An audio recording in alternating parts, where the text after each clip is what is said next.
যখন আমি ফেস্টিভ্যাল বানিয়েছিলাম তখন আমি অনেক ভুল করেছিলাম, যেমন এই বারটা যখন আমি তুললাম তখন বক্সটার এই অবস্থা হলো। ফেস্টিভ্যালস বার অনেকটা বিক্রি হচ্ছে, কিন্তু ঠিকভাবে নয়।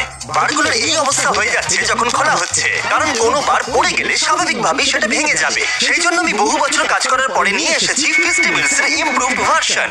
তুমি একটা বার তুলে দেখবে বক্সটা কিন্তু পড়ে যাচ্ছে না, আর যদি এটা পড়েও যায় তাহলে কিচ্ছু হবে না, কারণ এটাকে আমরা আরো মোটা করেছি যাতে ভেঙে না যায়, আর ন্যাচারাল ব্রেক পয়েন্টও করা রয়েছে। বুম! আর এখনো অব্দি হাজার হাজার মানুষ অলরেডি এটাকে টেস্ট করে নিয়েছে, আর এটা তাদের আগের থেকে অনেক বেশি ভালো লেগেছে।